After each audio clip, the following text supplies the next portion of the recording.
fueron rápidamente aplastados por la superioridad numérica, el equipo y la capacitación de los soldados españoles que estaban acuartelados allí. El 16 de enero de 1811, los rebeldes, con el padre Hidalgo a la cabeza, fueron derrotados de manera decisiva en la batalla de Calderón. Él se escapó, pero eventualmente fue traicionado por sus propios camaradas y fue entregado a los españoles. Los españoles después lo detuvieron durante unos días y luego lo ejecutaron por un pelotón de fusilamiento en Chihuahua el 26 de junio de 1811. Es posible que ustedes se pregunten, ¿por qué Patrick Madrid está hablando acerca de este hombre, Hidalgo? ¿Qué tiene que ver esto con las persecuciones que vendrían más de un siglo más tarde? Bueno, tiene que ver con el hecho de que él, como sacerdote católico, fue desde ese momento visto como un ícono de la independencia mexicana. Así que existe esta conciencia mexicana que percibe que la Iglesia en cierto sentido es libertadora de la opresión, una libertadora de las leyes injustas que oprimían a esa gente. Y así, desde ese momento, la idea de que la Iglesia estuviera al lado de la gente era muy fuerte y sigue siendo fuerte. Pero a medida que la influencia de la masonería creció en la política mexicana, y cómo los masones comenzaron a controlar más y más el sistema político, y finalmente todas las oficinas gubernamentales más importantes, su antipatía hacia la Iglesia Católica llegó al punto que se dieron cuenta que tenían que hacer algo para eliminar este obstáculo en medio de ellos. Más adelante, durante la época de la Guerra Civil de Estados Unidos, donde también había un montón de masones que participaron en el gobierno, los Estados Unidos demostró su compromiso con la doctrina Monroe, que fue declarada en 1823. Esta doctrina declaraba su oposición a cualquier esfuerzo por parte de cualquier país europeo de colonizar cualquier lugar en el hemisferio occidental o de inmiscuirse en los asuntos de cualquier país del hemisferio occidental. Por lo tanto, los Estados Unidos políticamente y en varias otras maneras se opuso a Maximilian von Habsburg, quien era el hermano del emperador von Habsburg de Austria-Hungría. Maximilian llegó a México con diversos pretextos de ciertos líderes de México y fue nombrado emperador de México. Esa fue una maniobra de muy corta duración. Su aventura llegó a su fin en 1867, cuando el gobierno francés retiró su apoyo tanto financiero como las tropas que habían sido trasladadas a México para apoyar al gobierno de Maximiliano. Cuando eso sucedió, entonces llegó Benito Juárez, otra figura de quien estoy seguro ustedes han escuchado hablar. Si ustedes vuelan a la Ciudad de México, el aeropuerto principal de la Ciudad de México se llama Benito Juárez, que es el aeropuerto internacional.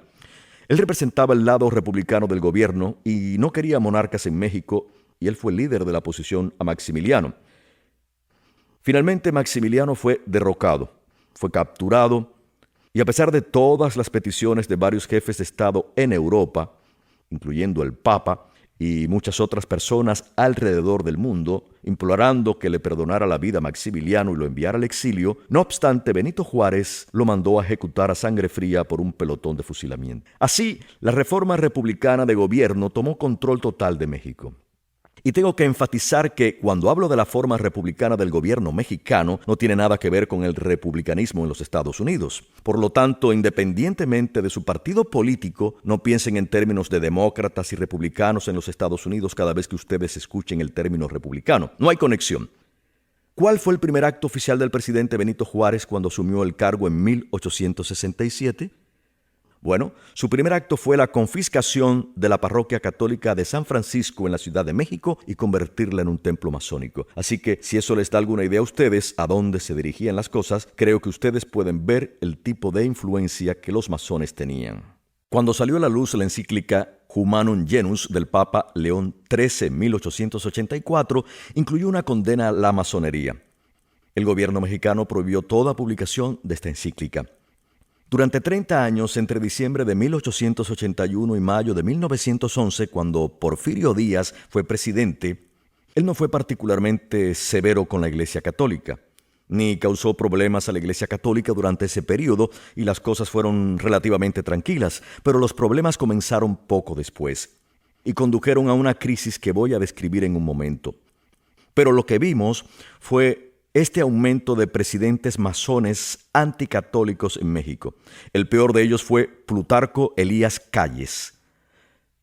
Comenzamos con Francisco Madero, quien reinó desde 1911 hasta 1913. Probablemente debería decir que él ocupó el cargo, no reinó. Fue seguido por Victoriano Huerta, quien estuvo al cargo desde 1913 hasta 1914. Entonces tenemos un par de presidencias cortas que duraron o una semana o un mes, así que no hablaremos de ellos. La siguiente figura principal fue Venustiano Carranza. Carranza asumió el cargo desde 1914 hasta 1920 y él era un enemigo terminante de la Iglesia Católica. Él hizo muchas cosas terribles. Por ejemplo, en 1915, durante su presidencia y bajo su conocimiento, 160 sacerdotes católicos fueron fusilados. Cuando John Lynn, asesor del presidente de Estados Unidos, Woodrow Wilson, supo la noticia de la masacre, escribió: «Grandes noticias. Mientras más sacerdotes se maten en México, más feliz seré». Él también escribió a un ministro protestante norteamericano, quien había escrito al presidente Woodrow Wilson, en señal de protesta por la persecución a los católicos en México bajo Carranza, diciendo: «Después de la prostitución, lo peor en México es la Iglesia Católica. Ambas tienen que desaparecer». Después de Carranza vemos un hombre cuyo nombre era Álvaro Obregón.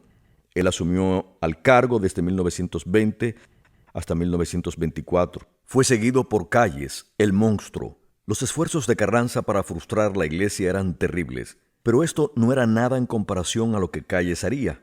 Calles era un general del ejército mexicano. Llegó al poder durante los años de la Revolución Mexicana. Esto era el período de Pancho Villa y sus hombres paseándose con sus sombreros grandes y disparando a la gente. Bueno, eso fue cuando él llegó al poder, porque en ese tiempo él era un general. Con el tiempo llegó a ser gobernador de Sonora y fue conocido como un gobernador más bien brutal. Una de las cosas que hizo cuando se convirtió en gobernador fue desterrar a todos los sacerdotes católicos del territorio. ¿Por qué él haría eso? Ustedes podrán preguntarse. Lo hizo por una razón, porque él era un ateo militante vocal y un masón grado 33. Él usó todo su poder para promulgar y hacer cumplir la política de perseguir y, si fuese posible, destruir a la Iglesia Católica en México. Una vez él escribió: «La Iglesia Católica es la única causa de todas las desgracias de México». Cuando Calles llegó al poder, una de las primeras cosas que hizo fue formar su propia iglesia patriótica. ¿Les parece usual? Él formó una iglesia patriótica con la colaboración de algunos sacerdotes cismáticos. Él no solo apoyó abiertamente a misioneros protestantes en México, sino que incluso financió la construcción de más de 200 escuelas protestantes en un esfuerzo para debilitar a la Iglesia Católica. Él no se preocupaba por el protestantismo. La única razón por la que hizo eso fue porque sabía que esa sería una manera de, como acabamos de escuchar, debilitar a la Iglesia Católica. Bajo Calles estalló todo el peso de la persecución contra la Iglesia Católica, provocando lo que se conoció como las Guerras Cristeras. Los cristeros eran los católicos que lucharon militarmente, con armas de fuego y granadas de mano, contra la opresión que se cometía hacia la Iglesia Católica por orden de Calles y su gente. En 1924, el presidente Calles declaró lo siguiente: «Ahora tiene que haber una revolución psicológica. Tenemos que penetrar y apoderarnos de las mentes de los niños y de los jóvenes, ya que deben pertenecer a la revolución». Así comenzó sistemáticamente el aumento de la oposición y opresión gubernamental contra la Iglesia Católica. Las escuelas católicas fueron prohibidas y confiscadas en todos lados. La asistencia a la escuela pública era ahora obligatoria para todos los niños y el ateísmo actualmente se enseñaba como un curso aprobado en todas las escuelas públicas. Así que imagínense ustedes, padres, viviendo en el año 1924 en cualquier lugar de México. No solo no podían enseñarles a sus hijos en casa, no solo no podían enviar a sus hijos a una escuela católica, pero tenían que asistir por ley a la escuela pública donde se les adoctrinaba el ateísmo militante. El 14 de junio de 1926, para ser específico, Calles emitió la Ley de Reforma del Código Penal, también conocida como la Ley Calles. Efectivamente, esta ley declaró ilegal a la Iglesia Católica en México mediante la ampliación y el fortalecimiento de los elementos de la Constitución mexicana que se había promulgado en 1917 por el entonces presidente Carranza. Estas leyes restringieron severamente las actividades de la Iglesia Católica. De hecho, persiguió abiertamente a la Iglesia. Mientras yo estaba pensando en el título de esta conferencia, no se me escapó el haberla titulado La batalla por la fe. Bueno, estamos a punto de escuchar en estos momentos los detalles de una batalla en artículo 5, en el que Dios habla acerca de los hombres que habían subido a las brechas y construyeron una muralla para la casa de Israel que podría mantenerse durante la batalla. Estos católicos en México fueron los que formaban esta muralla. Ellos formaron la muralla con sus cuerpos. Se enfrentaron a este odio implacable a Dios y a la Iglesia Católica por parte de ese gobierno.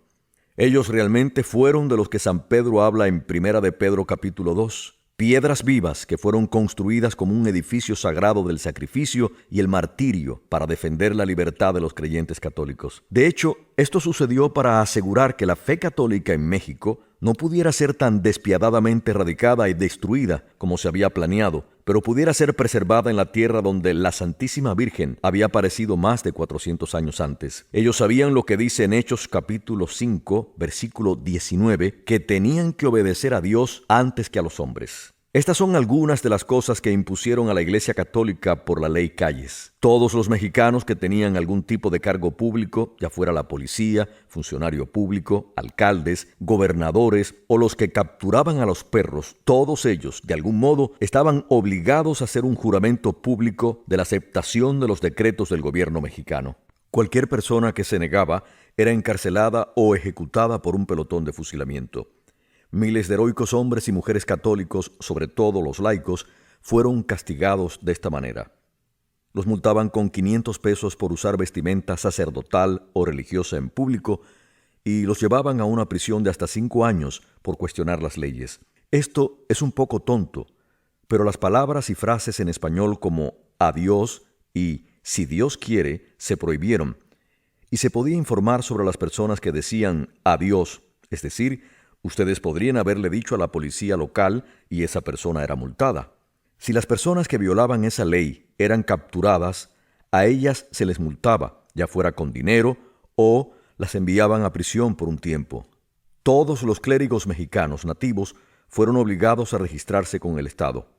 Sin esta autorización oficial del gobierno, estaba prohibido para ellos servir a los fieles de cualquier manera, bajo la amenaza de tortura o la muerte. Eso significaba que no había bautismos, misas, confesiones, nada. Ningún sacerdote podía ministrar sin el permiso expreso del gobierno. Todas las iglesias católicas, catedrales y conventos fueron confiscados por el gobierno. Las leyes anticatólicas promulgadas durante ese tiempo requería que todos los bienes de la Iglesia Católica estuvieran legalmente transferidas de inmediato a comités de laicos, especialmente designados por el alcalde de la localidad o por el gobernador. A ningún sacerdote u obispo se le permitía administrar una parroquia y la Iglesia Católica no podía tener ninguna propiedad. Todas las órdenes religiosas fueron prohibidas. En algunos lugares se decretó que solo podía haber un obispo residente en un estado mexicano entero. Todos los sacerdotes y monjas extranjeros fueron expulsados del país. Todas y cada una de las escuelas fueron disueltas y cerradas, simplemente por tener un nombre religioso. Incluso si no era una escuela católica, pero si tenía un nombre religioso, ésta se cerraba. O si se trataba de una escuela no religiosa y si alguien encontraba allí una estatua religiosa o una Biblia o algo parecido, era confiscada y cerrada. Todos los seminarios, conventos y otras casas religiosas fueron disueltas y cerradas. Sobre todo en las zonas rurales, algunos fieles mexicanos fueron detenidos y enviados a campos de concentración, donde muchos de ellos murieron por enfermedades. A menudo, los soldados usando el fusil o ametralladora los mataban cuando veían la más mínima muestra de piedad católica. Los católicos que desafiaron al gobierno vieron sus haciendas, cultivos, casas y aún aldeas enteras reducidos a cenizas. En respuesta a la confiscación del gobierno de todos los bienes de la Iglesia, los obispos de México emitieron un decreto que prohibía a los católicos participar en los comités aprobados por el gobierno e incluso entrar a una iglesia católica que estaba bajo el poder del gobierno mexicano. Me gustaría leerles algunos relatos de testigos. En primer lugar, de un hombre llamado Olivo Lelibre. Él dijo: el 24 de julio de 1926, el cardenal Gaspari envió un telegrama desde Roma al episcopado mexicano diciendo que bajo ninguna condición se aceptaría el registro de los sacerdotes. Él continuó diciendo: los obispos decidieron suspender el culto público en todo el país a partir del 31 de julio. Todos los lugares de culto público se cerrarán. No habrá misas ni sacramentos administrados en todo el país, excepto en las capillas privadas. Esta insólita decisión inexplicable fue diseñada para empujar a los mexicanos a rebelarse contra el gobierno y parece haber funcionado. Una persona que estaba allí en aquellos días finales de julio lo describe así. Él dijo: la gente empezó a venir a poner sus conciencias bien en orden, confesándose antes de empezar a trabajar en los campos.